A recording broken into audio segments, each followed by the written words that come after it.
Welcome back to the show. Many Canadians, as you know, have been struggling financially due to the pandemic. It is certainly something that is on many people's minds when it comes to debt. And here to give us some advice and some statistics on how Canadians have been faring during the pandemic, I'm joined by Bolduc. He is a Senior Vice President, Licensed Insolvency Trustee with BDO Debt Solutions. Andre, great to see you. Thanks so much for joining us this morning. And let's talk about some of those statistics because BDO did an Affordability Index. What did you come away with?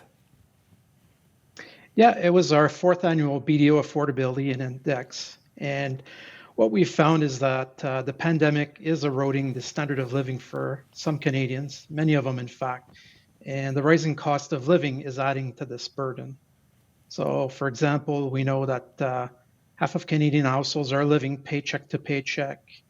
23% are struggling with basic needs, putting food on the table, that type of stuff. That's up slightly from last year. And 22% of people are feeling overwhelmed by their debt, which is also up slightly from last year. We've also found that, as we've seen in many surveys, there's a greater gap between the have and the have-nots. Yeah. For example, among Canadians carrying debt, 43% have incurred additional debt due to the pandemic, for example. Andre, what are some of the warning signs? Like, what are some of the warning signs when it becomes a major issue for you? When you work with clients, what are some of the things that you see? There's a number of warning signs. Definitely taking on more debt to make ends meet is a big sign.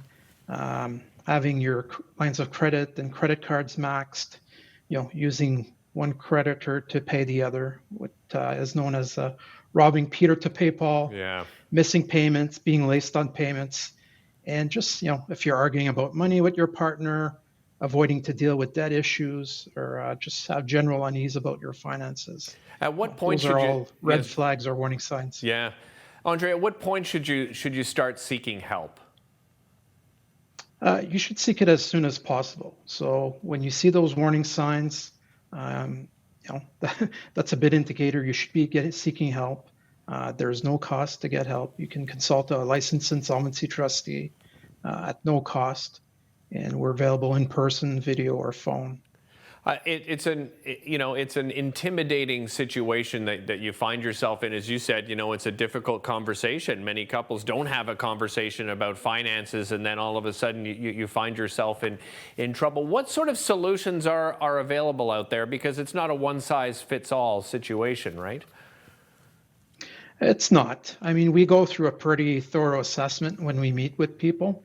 As a licensed insolvency trustee, we have to do a full assessment. It means look at all the options. So we look at what all your debts are, all your assets. We do a budget with you. And then we match that with the potential solutions. Do you need to tweak your budget? Can you put a debt repayment plan in place that you can manage yourself? Perhaps you can consolidate. But a lot of times, by the time people call us, they need a bit more affirmative action, if you will, and then we'll look at something like a consumer proposal. And just because you're calling a licensed insolvency trustee does not mean you're going bankrupt. There's a lot more that goes into it in terms of the assessment. When you look at it, I mean, you mentioned credit cards is a big one when people find themselves in debt and maybe, getting another credit card to pay off the other credit card, and you just get, what are some of the other major issues that kind of seem to sneak up on people perhaps?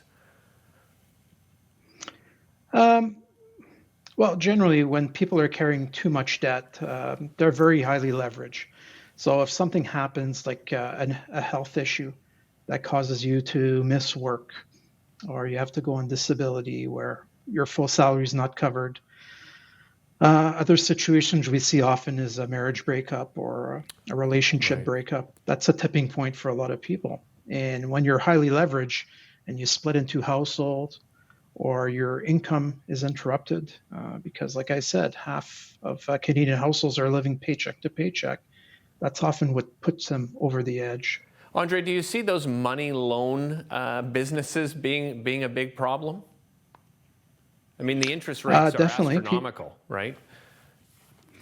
Yeah, I mean, when you calculate the effective interest rate on payday loans, for example, it's 5 to 600% when you work it out. So definitely, we see a lot of people with payday loans or multiple payday loans. That usually does not end well. Fortunately, with the solutions we offer, whether it's a consumer proposal or bankruptcy, we can take care of those. Right. Andre, really appreciate you spending time with us. So great to see you after all these years. Yeah, absolutely. Same here, Derek. All right, take care. That's Andre Bolduc. He is the Senior Vice President and Licensed Insolvency Trustee with BDO Debt Solutions. Coming up after the break, we're going to be talking about daylight savings time. Oh my goodness, should we keep it? Should we get rid of it? It's a constant debate that we have in this country, but we're going to talk more specifically how it affects your sleep. We'll be back with that after this.